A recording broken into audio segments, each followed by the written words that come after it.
Como Jiminy Cricket, si deciden matar a un ser vivo, pregúntense siempre con qué derecho lo hacen.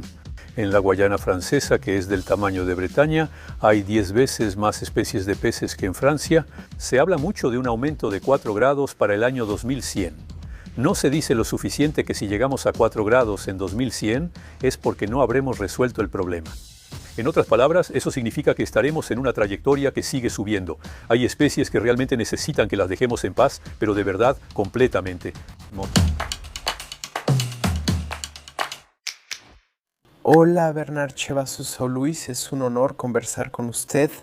Usted es biólogo, podremos profundizar en este tema, analizar los desafíos y nuestro papel en la naturaleza y los ecosistemas. Entonces, antes de empezar, ¿podría contarnos un poco sobre su trayectoria para quienes no lo conocen? Prefiero decir que soy naturalista más que biólogo. También me interesan los fenómenos geológicos y otros que formaron parte de mi formación. Un libro que me marcó fue El mar que nos rodea, que leí a los 10 años. La autora era Rachel Carlson, más famosa por su libro La primavera silenciosa, aunque en ese entonces era oceanógrafa. También era la época en la que estaba Cousteau, y es cierto que eso me dio un interés por los seres vivos del océano, del agua, etc. Así que efectivamente estudié biología y me especialicé más bien en genética. Y luego pude hacer una carrera como investigador combinando esa habilidad en genética y la apliqué a seres vivos marinos o acuáticos como peces, camarones, ostras. Eso es, así que ese es mi recorrido como investigador. Y desde hace 10 años presido una ONG que se llama Humanité et Biodiversité. Como su nombre lo indica, hay que explicar a todos qué es la biodiversidad, por qué es importante, cómo y por qué debemos ocuparnos de ella. Y entonces hago conferencias, intervenciones, encuentros para personas de 7 a 77 años y hasta más allá, para hablar de lo que me apasiona, es decir, esta diversidad de los seres vivos. Universidad de Ottawa. Por cierto, para entrar un poco en el tema, ¿qué entendemos por biodiversidad? ¿Cuál es la definición que podemos darle? Me gusta definirlo como una sociedad humana extendida a todos los seres vivos.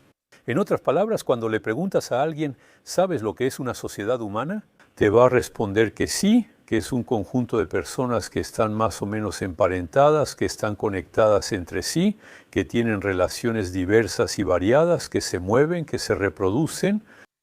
Y la biodiversidad es lo mismo, excepto que en ese conjunto vamos a incluir a todos los seres vivos y no solamente a nuestra especie, que es solo una de las especies de la biodiversidad. Entonces eso es lo que me gusta como definición, es la diversidad de lo vivo.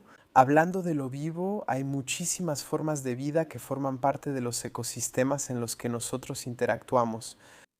En un sentido más amplio, ¿hay una definición precisa de lo vivo?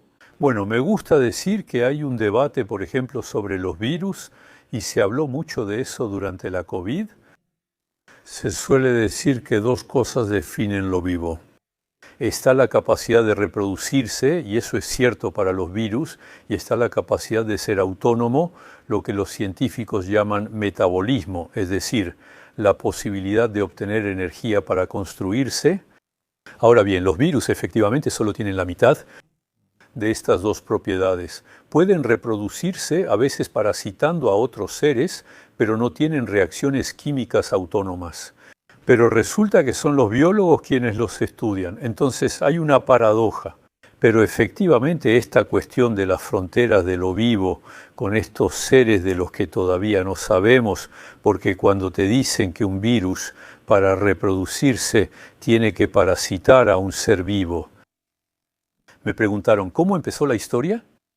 Porque no podían estar ahí antes, ya que necesitan de un ser vivo.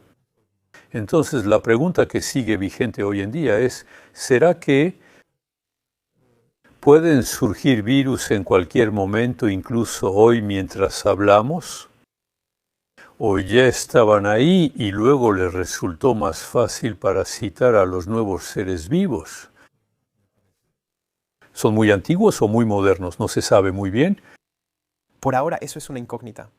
Eso es. Y luego, ya sabes, seguramente hablaremos de esto, la cantidad de cosas que no entendemos quizás sea mucho mayor que la cantidad de cosas que entendemos en el campo de la biología y la biodiversidad. Aún hoy, en 2025, con toda la perspectiva que tenemos en estos campos. ¿Sí? Entonces, el hecho de no entender, eso no es ignorancia. Observamos y describimos cosas, pero al profundizar, por ejemplo, cuando te dicen vamos a salir de la biología, pero te dicen está la Tierra que gira alrededor del Sol y hay otros planetas que giran alrededor del Sol, el planeta Marte, Venus, etc. Y cuando te dicen no sabemos cuánto tiempo va a durar eso, ¿te parece sorprendente? Dices, pues no, eso va a durar para siempre. Pues no, no se puede demostrar que dentro de millones y miles de millones de años seguirá siendo así. Entonces hay cosas así que describimos, pero que no estamos seguros de entender ni de poder demostrar. Hoy en día se habla mucho de biodiversidad y no necesariamente de manera correcta, porque lo que más se señala es que tiende a colapsar en este momento. ¿Es esto una realidad? ¿Se manifiesta y puede medirse? Sí. Entonces sí se puede medir, pero hay que decir que la palabra es un poco engañosa, porque la biodiversidad tiene dos aspectos. La palabra diversidad implica varias especies distintas, etc. Pero no se menciona suficiente la abundancia. En resumen, en un entorno, tener 3 especies con solo 2 individuos cada una no funciona igual que tener 3 especies con 10.000 individuos por especie. Entonces, lo que describimos hoy en día son más bien pérdidas de abundancia. Cuando decimos que hemos perdido el 30% de las aves comunes, por ejemplo en los entornos agrícolas, se trata más bien de pérdidas de abundancia. Por otro lado, lo que está bien documentado desde más o menos el siglo XVI son especies que los humanos han visto, han descrito, han dibujado, así que sabemos que las vieron y que han desaparecido. Podemos registrar esas 400, 500 o 600 especies que los humanos vieron y desaparecieron, y podemos comparar esa desaparición con el número de especies que deberíamos haber visto desaparecer si fuera el ritmo normal de la evolución. Porque en realidad, estadísticamente hablando, una especie, entre comillas, vive entre 1 millón y 10 millones de años como duración de vida. Como la vida empezó hace 3.000 millones de años, el 99% de las especies que existieron en la Tierra ya desaparecieron. Entonces podemos hacer un pequeño cálculo. Concluimos que en vez de perder 400 o 500 debimos perder solo una decena. Por eso los científicos afirman que esto ocurre de 100 a 1000 veces más rápido que el ritmo natural de renovación de especies. Entonces, efectivamente, tenemos datos precisos de abundancia tanto en Estados Unidos, en Gran Bretaña, como en Europa en general. Y luego la desaparición de especies. Tomaré como ejemplo los enormes avestruces de Nueva Zelanda, que eran unas 4 veces más grandes que las actuales. Y hay un testimonio de una persona aparentemente digna de confianza que dice: yo vi cuando era pequeña el último de esos avestruces gigantes. Así que el consenso, después vamos a discutir cuál es la causa, pero el consenso sobre el hecho de que estamos perdiendo biodiversidad y que la estamos perdiendo a una velocidad preocupante, yo diría que no hay duda, como decimos vulgarmente. De acuerdo. ¿Y eso es algo grave? ¿El hecho de perder esa biodiversidad tiene un impacto concreto en la naturaleza y por lo tanto también en nosotros mismos? ¿O es algo que se renovará naturalmente? Primero surge la pregunta, ¿es grave? Cuando decimos que hay al menos 10 millones de especies y solo hemos descrito unos 2 millones, la gente pregunta, ¿realmente necesitamos tantas especies? Bueno, respondo un poco con el juego de los palillos chinos, ¿saben? Es ese juego en el que hay palitos de madera entrelazados y te hacen la pregunta, ¿puedo sacar un palito sin mover los demás? Y al principio del juego de palillos chinos lo logras. Después de sacar los fáciles, crees que puedes sacar otro y ¡pum!, todo se viene abajo. Bueno, hoy no podemos afirmar que todas las especies sean indispensables, pero debemos recordar la imagen del Mikado. es decir, el hecho de que en algún momento vamos a creer que podemos quitar una especie y que no hay problema, y vamos a ver que en realidad eso no dura. Y luego el otro elemento, quizá más filosófico, es que para nuestra especie, para la especie humana, si haces esta pregunta, si le preguntas a tu vecino, Señor, acepto que exista, pero primero demuéstreme que sirve para algo. No harías eso a tu vecino, salvo que lo odies. Entonces, ¿por qué nosotros tendríamos derecho a existir así? ¿Simplemente porque tenemos derecho a existir? ¿Y por qué le negaríamos a las otras especies que viven en nuestro planeta con nosotros el derecho de existir como tal? Me gusta decirle a la gente, hay que hacer como Pepe Grillo. Si decides matar a un ser vivo, siempre pregúntate ¿con qué derecho? ¿Con qué derecho? Esa vocecita en la cabeza. A veces, por ejemplo, durante epidemias como las causadas por mosquitos tigre que transmiten enfermedades, erradicarlos podría ser válido, pero siempre hay que hacerse la pregunta, si decido que alguien o una especie no debe existir, debo preguntarme, ¿o quién soy yo? ¿Quiénes somos como especie si llegamos hace poco? Esto comenzó hace 3.000 millones de años y Homo sapiens apareció hace 300.000 años. Llegamos al planeta a las 12 menos cuarto tras 365 días. Llegamos y decimos, los demás váyanse. ¿Con qué derecho? Usted mencionó que ha trabajado bastante en los océanos y la vida marina. ¿En qué área específica pudo usted estudiar?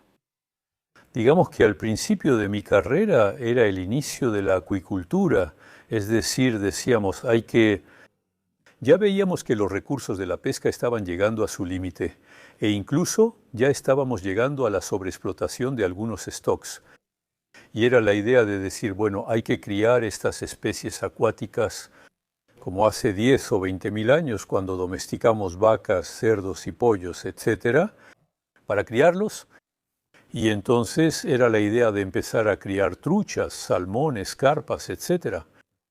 En países como China ya existía una antigua tradición de criar varias especies de carpas, así que algunos ya lo hacían. En Francia teníamos el caso de la producción de ostras, que se remonta más o menos a mediados del siglo XIX, así que había toda una profesión que sabía criar ostras, pero por otro lado había muchas especies que no sabíamos criar porque estaban en la naturaleza y entonces las pescábamos. Y entonces participé en esta aventura de ver si no había especies que justamente podíamos domesticar y criar, lo que plantea la pregunta de qué comen, cómo alimentarlas. ¿Tienen enfermedades? ¿Cómo curarlas? ¿Cómo lograr que se reproduzcan? Así que estudiamos su biología para ver cómo hacerlo. Entonces podían ser especies europeas.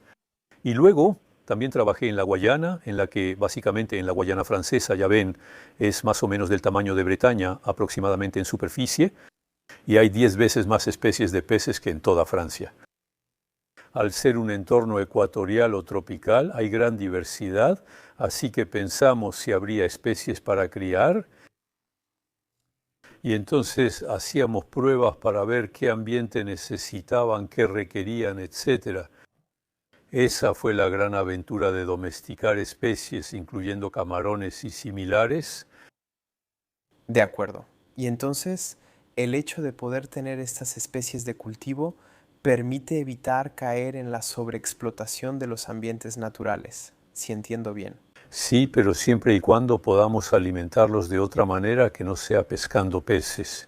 Ese fue el debate. Al inicio decíamos, por ejemplo, un salmón en el mar come peces u otros recursos. Si había que seguir pescando peces para alimentar a otros, no era muy interesante. Así que efectivamente había que encontrar cómo. No se trataba de eliminar totalmente recursos como el pescado o la harina de pescado, sino ver si con alimentos vegetales podíamos hacer que estos animales no fueran herbívoros, sino un poco menos carnívoros, aunque no es fácil. Sobre estos ambientes acuáticos escuché que los océanos son los verdaderos pulmones de la Tierra. Es decir, que son los organismos que viven en los océanos los que tendrían un impacto mayor en la producción de oxígeno. Eso es cierto, es algo que realmente pasa. Entonces, ya hay una paradoja porque también decimos, siempre hablamos del pulmón para el Amazonas, pero un pulmón no expulsa oxígeno, expulsa dióxido de carbono. No entiendo por qué decimos pulmón si en realidad es lo opuesto a lo que deseamos. Entonces, en el caso del bosque y de la selva amazónica, lamentablemente no es cierto. Un bosque antiguo, presente desde hace mucho tiempo y en equilibrio, en ciertos momentos efectivamente va a captar dióxido de carbono y producir oxígeno, pero en otros momentos al contrario va a consumir oxígeno y liberar dióxido de carbono, porque en el suelo hay mucha materia orgánica en descomposición que consume oxígeno. Entonces, en términos generales, un bosque antiguo como los bosques intertropicales, pues es neutro desde el punto de vista de la respiración. En el océano, para que el balance sea positivo y produzca más oxígeno que dióxido de carbono absorbido, se necesita una mecánica que evite que el CO2 regrese. Y eso, pues, son pequeños seres vivos que viven en la capa superficial, donde hay luz, que captan la luz del sol y que a menudo hacen una pequeña concha, es diminuta, se ve al microscopio, una conchita muy pequeña, de caliza. Y cuando estos seres mueren, su concha cae al fondo del océano. Entonces avanza 1 milímetro por siglo. 1 milímetro por siglo creó los acantilados de Etretat. Los acantilados de Etretat, vistos al microscopio, son organismos que año tras año, siglo tras siglo, se han acumulado en el fondo del océano. Ok. El problema es que al calentarse el océano se vuelve más ácido y estas criaturas ya no pueden hacer una concha que se hunda. Les cuesta trabajo formarla. Esto significa que la concha puede quedarse en la superficie y disolverse de nuevo. Y entonces la capacidad del océano para producirnos oxígeno podría disminuir porque precisamente su capacidad para fijar el dióxido de carbono también disminuye.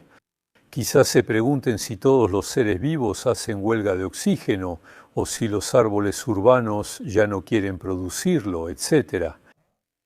¿Qué va a pasar? Bueno, la buena noticia es que no vamos a morir asfixiados, porque tomaría cientos de años agotar el oxígeno que hay en la atmósfera. La mala noticia es que vamos a morir de hambre y mucho más rápido. Si hacen huelga de oxígeno, ¿ya no producirán comida? Voilà. La buena noticia, no moriremos asfixiados. La mala, moriremos de hambre. Sí, no es necesariamente la mejor opción. Entonces, también hay que explicar un poco las escalas de tiempo.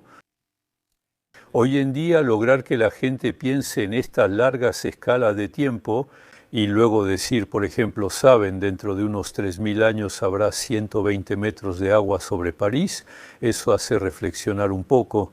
Entonces pueden decir, de aquí a 3000 años la cantidad de tonterías que podremos hacer, bueno, tenemos tiempo, pero hay que poner a la gente en su lugar de todos modos, y es eso. El interés de la biodiversidad es hacerles ver que no son más que pequeñas criaturas efímeras, que en la escala de la vida duran apenas unos segundos. Y que ya que se supone que somos seres inteligentes, debemos ponernos un poco en esa perspectiva de qué hacemos para transmitir a quienes nos van a seguir. Condiciones de vida al menos tan buenas como las que hemos conocido y, si es posible, un poco mejores en muchos lugares del planeta. Eso es también lo que intentamos decir cuando hablamos de biodiversidad. Volver entonces a esos organismos que están en el océano, que capturan el CO2 para formar una concha.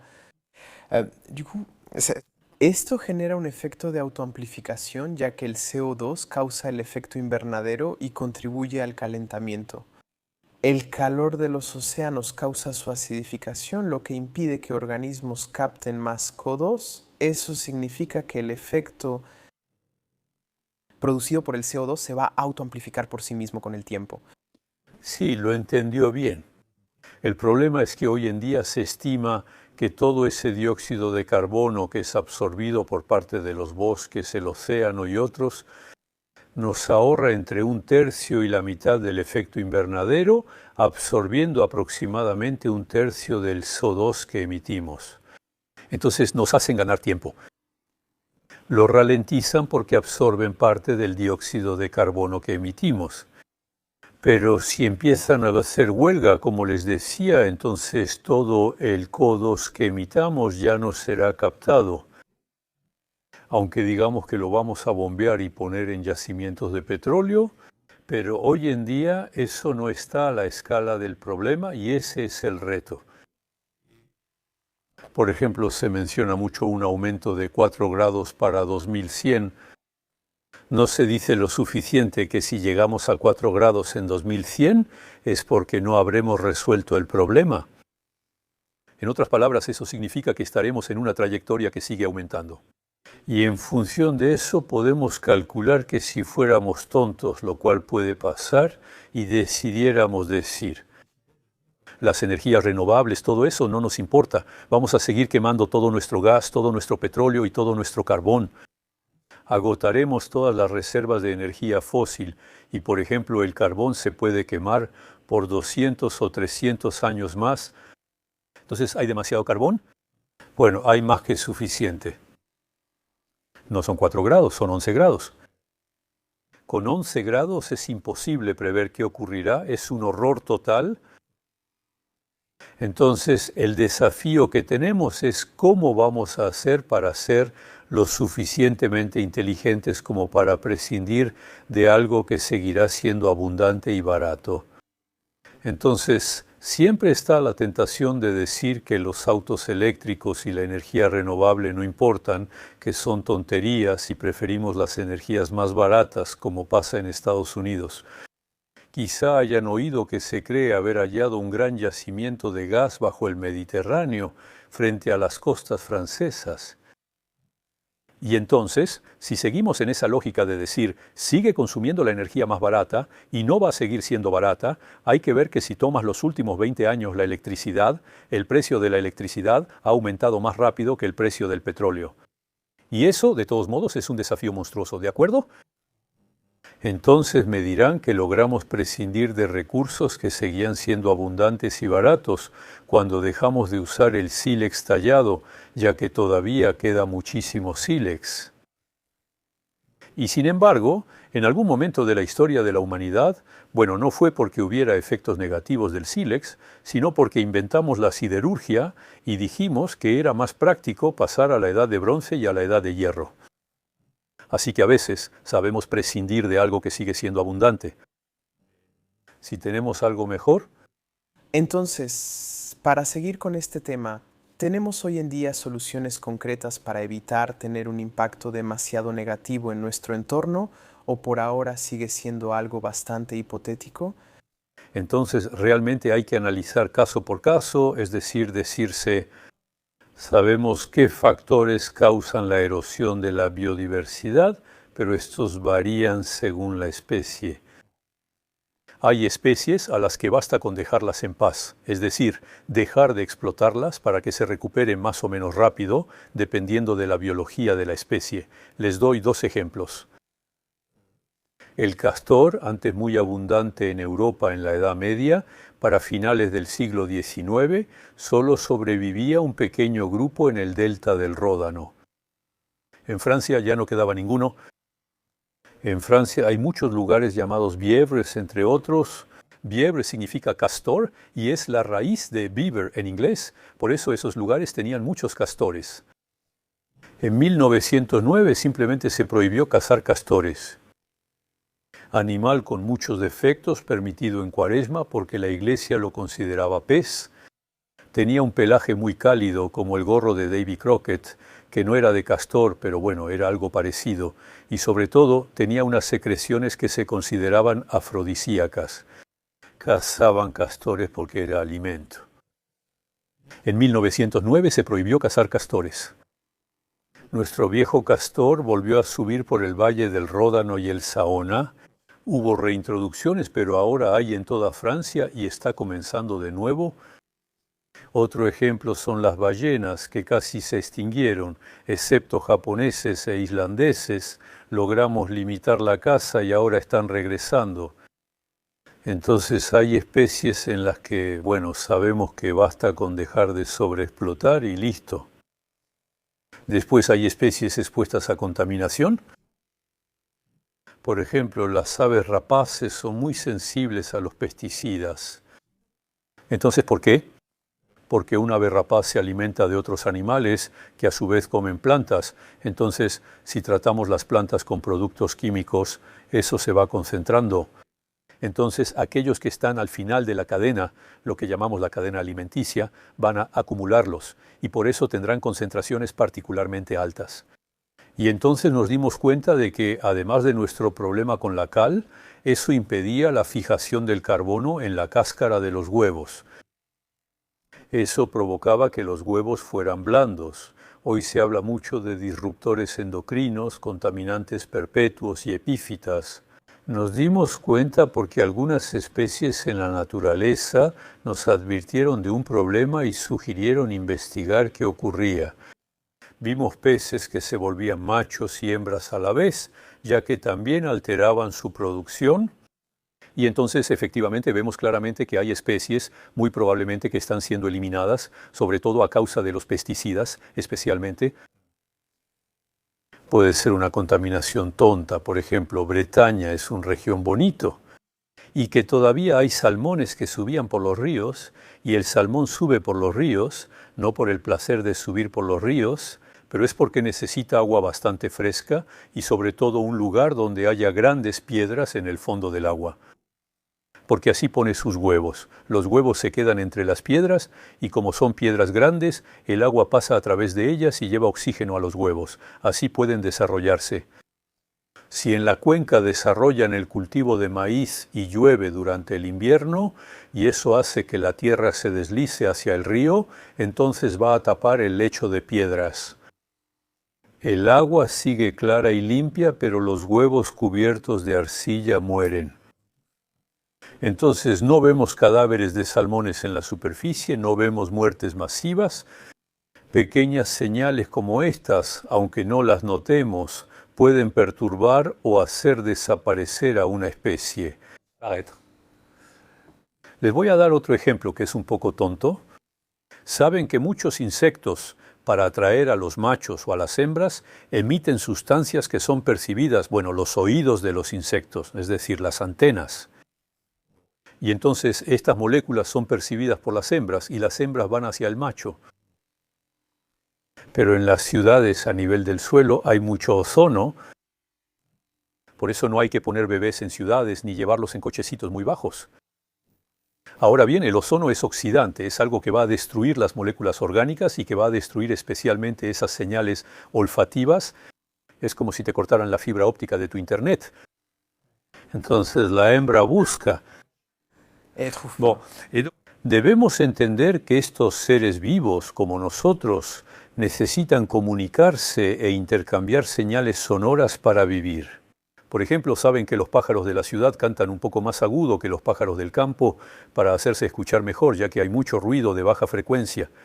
Entonces se adaptan un poco, pero necesitan emitir señales sonoras, señales posiblemente magnéticas, señales químicas, para comunicarse entre ellos y reconocerse. Y entonces realmente hay que tener cuidado con el hecho de que nosotros somos criaturas grandes y podemos perturbar fácilmente todo este Internet de los seres vivos. Simplemente porque no percibimos esas sustancias ni escuchamos muchos sonidos. Por ejemplo, una vaca puede escuchar frecuencias que son aproximadamente el doble de altas que las que nosotros escuchamos. Yo, a mi edad, incluso es 4 veces más alto. Al envejecer oímos menos los sonidos agudos.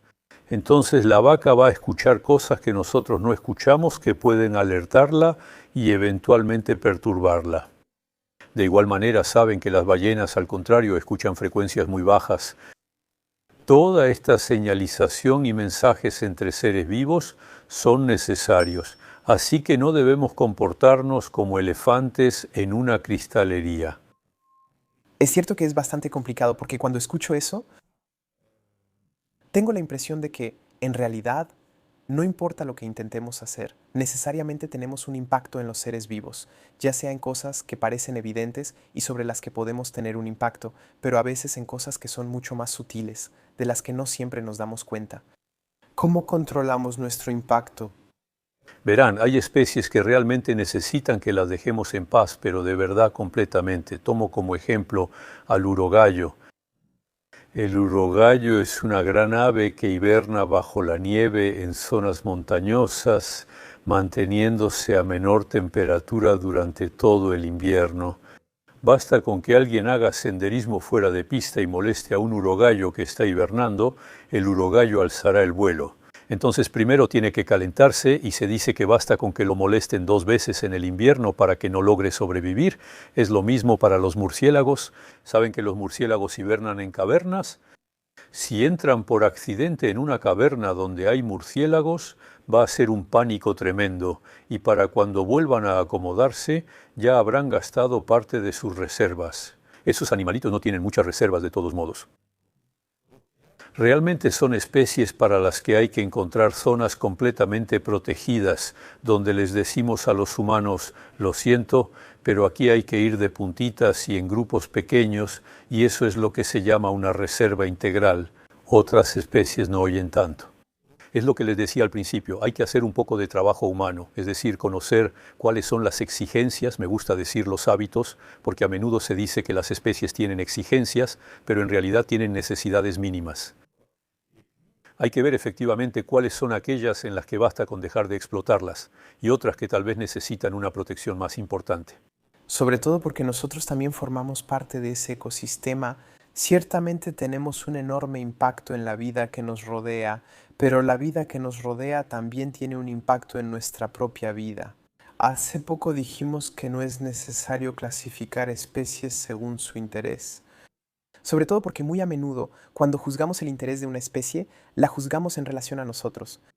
Pero hay muchísimas especies que nos prestan un servicio más que preciso, valioso y que en realidad nos permiten vivir. ¿Tenemos ejemplos de estas especies? Ya les di el ejemplo, efectivamente, de esas especies que nos alertan. Lo que decimos, la biodiversidad es el seguro de vida de los humanos. Son especies que podemos considerar alertadoras, de cierta manera, y está el caso de las especies que funcionan, por ejemplo, produciendo oxígeno, pero hay otras que, por ejemplo, eliminan los excedentes de pesticidas o los excedentes de nitratos en el agua. Y eso nos ahorra plantas de tratamiento de aguas residuales. Hay un ejemplo que siempre mencionamos que es la ciudad de Nueva York, que tuvo que elegir para abastecer de agua potable a la ciudad de Nueva York entre construir plantas de tratamiento de agua o reorganizar toda la cuenca para tener una agricultura muy poco contaminante.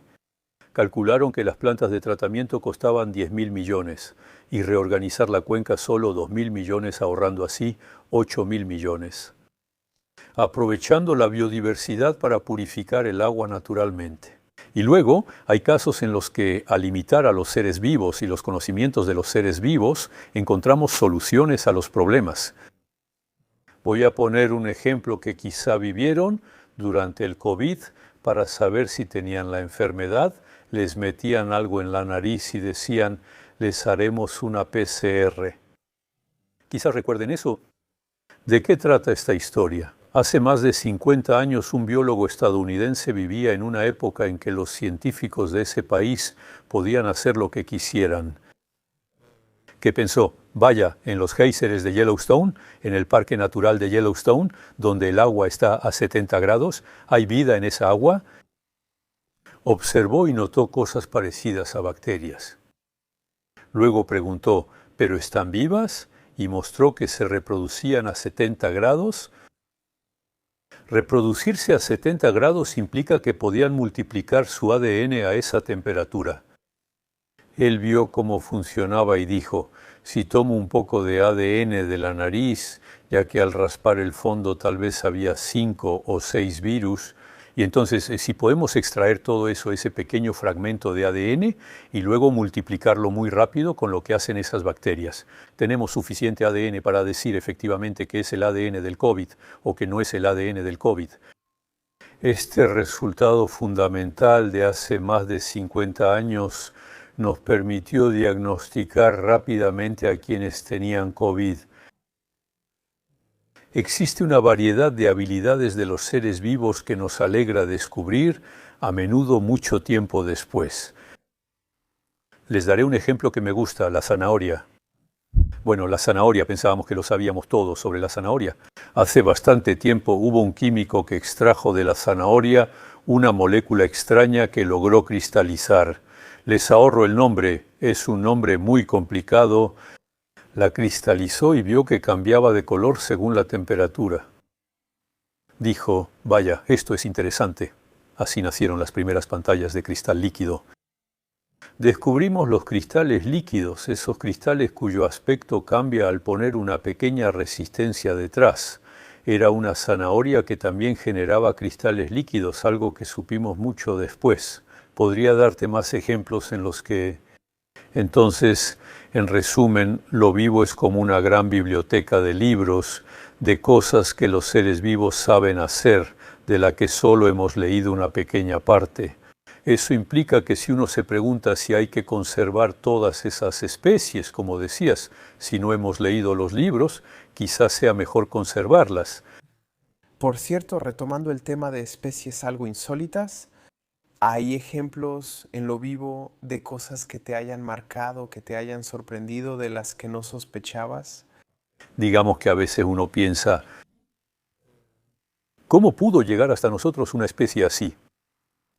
Daré un ejemplo. A lo que comúnmente llamamos zancudo, es decir, ese mosquito de patas largas que es torpe, es increíble, se enreda con cualquier polvo o telaraña. El nombre científico es tipula, así que no es para nada peligrosa, no pica, está bien. Pero me pregunto, ¿cómo pudo llegar hasta nosotros este bicho? Desde hace 3.000 millones de años los seres vivos se reinventan constantemente. Nunca hemos visto que una especie extinta reaparezca, aparecen otras especies ahí. Pero ninguna ha encontrado la solución definitiva. En otras palabras, todos han encontrado maneras de existir por más o menos tiempo. Constantemente crean cosas nuevas, lo cual es fabuloso y quizá debería inspirarnos. Es que en lugar de decir que vamos a encontrar la solución definitiva a todos nuestros problemas, decir que todos los seres vivos, incluidos los humanos, podrían aportar soluciones a los problemas futuros, quizás nos enseña cierta modestia al decir que no debemos soñar con tener la solución genial nosotros solos. Hay que decir que colectivamente intentamos adaptarnos, inventar, etc. Porque una de las cosas recientes de la biología significa que ahora que podemos observar lo que llamamos el genoma, es decir, el material genético, podemos calcular, por ejemplo, para los humanos, cuántos seres humanos diferentes son posibles. Podemos decir, al reflexionar sobre el genoma, llegamos al hecho de que son miles de millones de millones de millones de millones de millones de millones de seres humanos diferentes posibles. Lo que significa que dos seres vivos nunca tendremos dos seres vivos idénticos. En cada generación los seres vivos no se reproducen, se renuevan, porque reproducirse implicaría que serían incluso dos gemelos. Sabemos genéticamente que no son completamente idénticos. Y entonces constantemente los seres vivos se renuevan, prueban pequeñas variaciones, ven si funcionan, si no funcionan, etc. El entorno cambia, por lo que lo válido antes ya no lo es después. Es un mecanismo extraordinario desde hace 3.000 millones de años, que se reinventa constantemente con entidades de corta duración. La mayoría de los seres vivos viven menos de un año, pesan menos de 1 gramo y se mueven menos de 1 metro en su vida. Así que nosotros somos muy particulares. Esas pequeñas cosas que duran un instante hacen que la vida se renueve desde hace 3.000 millones de años. Ahí vimos la vida que bulle a nuestro alrededor, pero también bulle dentro de nosotros. También hablamos de microbiota, hablamos de diferentes especies que están incluso en nuestras mucosas, en nuestra piel. Todas esas especies interactúan con nosotros, forman parte de nosotros, ¿o realmente debemos verlas como entidades separadas de nosotros? Depende de cómo quiera pensarlo, es decir, tiene la información, acaba de darla, es decir, en la superficie de nuestra piel, en nuestras pestañas, en nuestra boca, dentro de nuestro tubo digestivo. Existen muchos seres vivos y son muy variados, incluso en su genética. Si están ahí, es porque encuentran su propio interés. En otras palabras, contribuimos a alimentarlos, pero a la inversa ellos nos protegen. Por ejemplo, nadie pregunta, ¿mi cerebro es parte de mí? Pero sabe que a veces su cerebro actúa sin consultarlo. Bueno, pero no se lo reprocha. Dice, ¿soy yo? Aunque él a veces lo desvíe, pero bueno.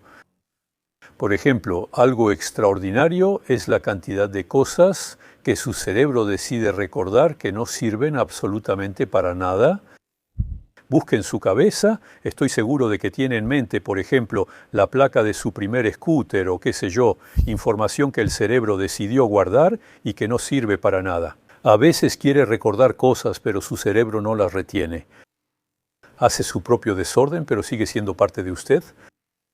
Y efectivamente, esa es la cuestión, efectivamente, esa flora que vive con nosotros en buena armonía, que nos protege, ¿decide cuidarla diciendo que forma parte de usted?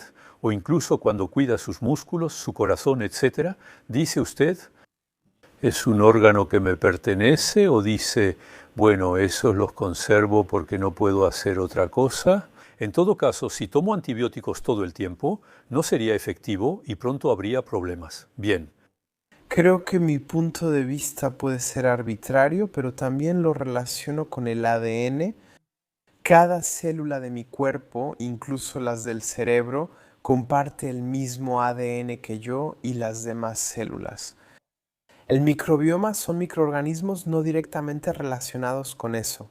Es un misterio de la biología. ¿Por qué las células de un organismo como usted y yo insisten absolutamente en conservar cuidadosamente su material genético? Eso se entiende con células reproductoras.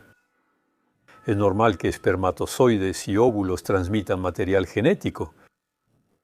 Pero las células de su piel, que les importa conservar su ADN, nunca lo lograrán a menos que se clone, pero eso está muy lejos, no tienen futuro.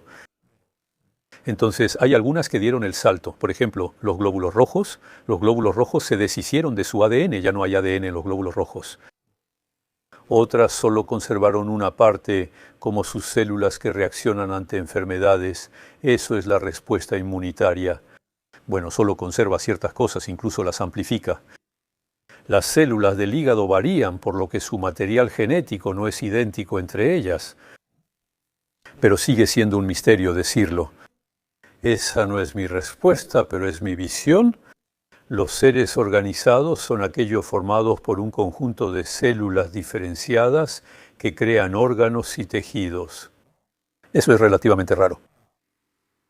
La mayoría de los seres vivos siguen siendo unicelulares en diversidad y cantidad de biomasa. Somos conscientes de que percibimos principalmente lo visible, pero lo esencial de los seres vivos es permanecer en estado de célula única, y pienso que estos seres organizados todavía son recientes en la escala de la evolución. Entonces las células pensaron, mejor seamos prudentes y guardemos para el día en que estas especies hagan tonterías. Conservemos nuestra capacidad de vivir en estado de célula única, uno nunca sabe. De acuerdo. Entonces, me gustaría... Por eso, preservar a quienes están dentro de ti en estado de célula única nunca se sabe. También me gustaría volver sobre un tema que ya abordamos más o menos hace un momento, pero quiero retomarlo porque me parece un elemento importante y también es una de las ideas que realmente quiere transmitir el MOB. Durante mucho tiempo, clasificábamos las especies en dos categorías, las dañinas por un lado y las que tienen algún interés por el otro. Entonces, ¿cómo deberíamos considerar a las especies que nos rodean? ¿Qué opinión deberíamos tener al respecto? Además, ¿qué podemos o qué debemos pensar de esta visión tan binaria de las diferentes especies? Primero hay que decir que, a menudo, son los humanos quienes hacen que las especies sean perjudiciales. En otras palabras, una especie, les daré un ejemplo, no decide ser perjudicial solo porque sí, como diciendo, voy a ser perjudicial. El mejor ejemplo que conozco es la legionelosis, enfermedad del legionario. Quizás recuerden que hace décadas hubo una gran reunión de veteranos del ejército estadounidense en un hotel en Estados Unidos y todos se enfermaron. Entonces investigaron y vieron que era una bacteria llamada legionela. Y los microbiólogos, es decir, los que estudian las bacterias, dijeron, pero no entendemos la legionela, basta con ir a buscar en un estanque o incluso en un río. Hay muchas y no hay problema. ¿Qué es eso? Y entonces entendimos que si te bañas en agua donde hay legionelas, éstas se quedan en la superficie de tu piel, etc. Y por lo tanto no penetran.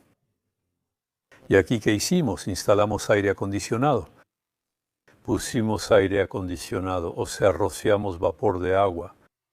En ese momento, las legionelas habían llegado a los alvéolos pulmonares, no al tubo digestivo. Al llegar a un alvéolo pulmonar, la legionela se multiplicó e hizo su trabajo habitual.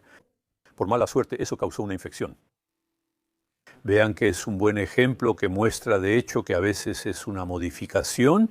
Se dijo mucho durante el COVID cuando se mencionó que fue porque habíamos destruido mucho el bosque, que animales portadores potenciales de esta enfermedad se acercaron a los humanos. Hay muchos ejemplos así. A veces una especie causa problemas porque modificamos el hábitat. Ese es también un problema en la agricultura. Es evidente que si siembras en una época en la que no hay mucho para comer en los campos, si siembras semillas y hay animales que tienen hambre, van a comer tus semillas. Y entonces la cuestión de decir efectivamente hay cosas que nos desagradan. Veamos cómo podemos limitarlo, pero sin tener como respuesta simplemente matar a la especie que nos molesta. ¿No hay otra solución que consista en modificar un poco nuestras prácticas para evitar que existan estos comportamientos? Hay que hacer que la gente analice qué causa el problema antes de culpar necesariamente a esa especie. Tal vez ustedes causan el problema tanto como la especie. Y además hay que observar según las situaciones. Puede haber casos en los que en un lugar determinado sí existe un verdadero problema. Por ejemplo, en el debate sobre los zorros y la rabia, en algunos lugares sí había riesgos importantes y no decir que es la especie. Está clasificada como especie nociva en todo el país y puede destruirse. Entonces hay que hacerlo. Y luego, siempre lo que les decía al principio, este criterio de utilidad o no utilidad, se trata de decir, miren, todas estas especies representan la vida hoy en nuestro planeta. ¿No podemos hacerles un pequeño lugar? Entonces, cuando digo un pequeño lugar, hay un trabajo científico que es bastante reciente y que dijo, veamos cómo era el planeta hace 100.000 años. Entonces, al principio había algunos humanos, pero muy pocos. Entonces, todos los mamíferos eran salvajes, ya que efectivamente la domesticación, las primeras domesticaciones ocurrieron hace 20, 30.000 años con el perro, etc. Entonces, todos los mamíferos eran salvajes. Actualmente, si consideramos todos los mamíferos del planeta, solo queda entre 4 y 5% de mamíferos salvajes. El resto son humanos, 1/3, o animales domésticos como cerdos, vacas u ovejas. 2/3. Esto indica que los humanos y los animales domesticados para alimento ya suman el 95% de los mamíferos del planeta. Entonces, de todas formas, la pregunta es, por supuesto, ¿tenemos derecho a existir? Pero en este planeta donde, como decíamos, llegamos un poco tarde, ¿no deberíamos también hacer un espacio para que los otros seres vivos puedan seguir existiendo? Es algo sobre lo que debemos reflexionar. Para quienes escucharon nuestra entrevista y quisieran aprender un poco más, ¿tiene algunos libros que les pueda recomendar, incluyendo los que usted ha escrito? Bueno, hay un libro que se llama Ver la vida de otra manera que escribí sobre la biodiversidad. Un libro un poco antiguo, pero que me gusta mucho, es el libro de Robert Barbeau que se llama Un elefante en una cristalería. Y luego, más recientemente, están los excelentes libros de Marc-André Sellos. Entonces, hay varios que él ha escrito sobre los microorganismos, sobre la biología del suelo, etc. Entonces, también se leen muy bien. Y luego Recientemente hice no un libro, sino un folleto muy pequeño que tiene 15 paginitas en un formato muy pequeño, porque ya me cansaba ver a la gente, sobre todo políticos, diciendo que la biodiversidad es complicada. Entonces me dije, bueno, miren, aquí está el librito en su bolsillo cada vez que estén en el metro o tengan 5 minutos, lean una página y sabrán más que suficiente si quieren actuar por la biodiversidad. Lo intentamos, efectivamente. Y luego lancé a principios de enero unas pequeñas historias de audio que se llaman Las pequeñas historias de la biodiversidad, que pueden escuchar en todas las plataformas. Cada martes a las 7 a.m. subimos una nueva. Son cápsulas de audio de 7 a 8 minutos, donde contamos una historia sobre biodiversidad. Ok, lo agregamos a la descripción. Gracias por la entrevista, fue muy interesante. Gracias a usted.